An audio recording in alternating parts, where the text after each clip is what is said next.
My name is Ron English, and I work here at Baylor University in the Paul L. Foster Success Center.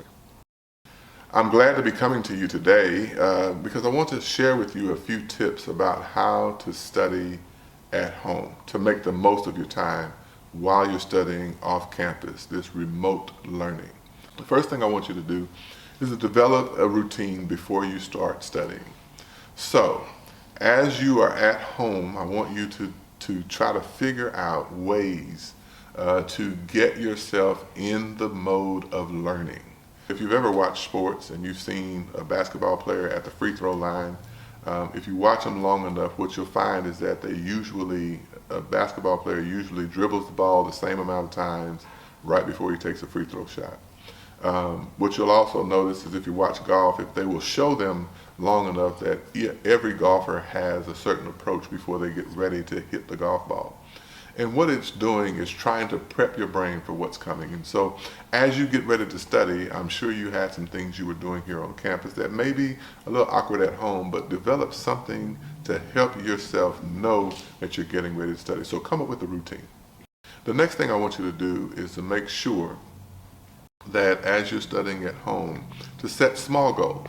Now, I don't have a better term for this, but what I mean by that is I want you to know at least have some idea of what amount of work you can accomplish in about 30 to 45 minutes.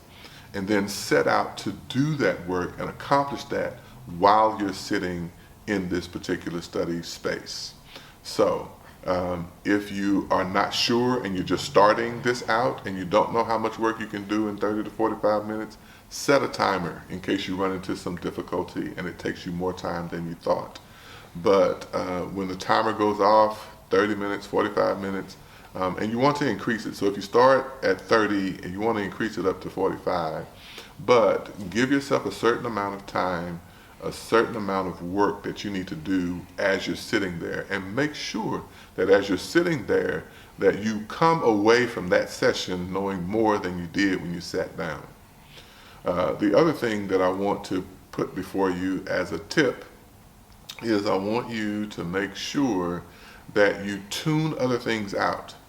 So if you're at home, you maybe have siblings running around the house, or maybe you've got your parents may be working remotely as well. So there just may be a house full, but you've got to find a way to tune other things out. And so the first thing that I want you to do is to make sure that you establish a workspace in your home.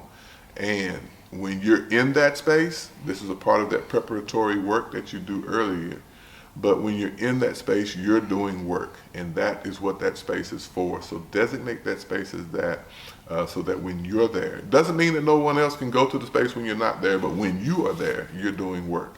And then the other thing is you want to make sure that you tune all of the stuff out that's around you.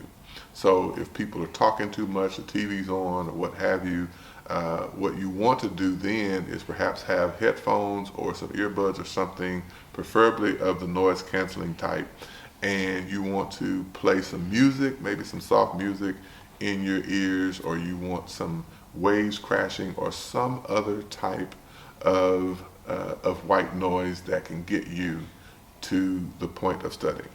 Now, the last tip that I want to give you is that you want to take frequent breaks. While we're working remotely, a lot of times working from home, it is easy to just sit in one space, and that gets a little old after a while. Remember when you were on campus, you had to walk from building to building or from classroom to classroom. At least you had to get up and go somewhere else to get your learning. Now that you're at home, a lot of times what's happening is you are stuck in one space.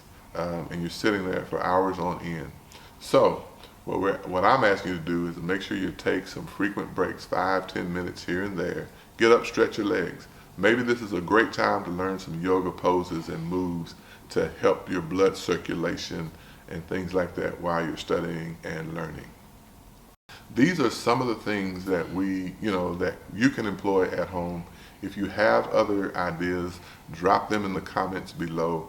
I'll be glad to entertain them and update as necessary. Thank you for joining me on today, and I can't wait to get you back on campus. Have a blessed time.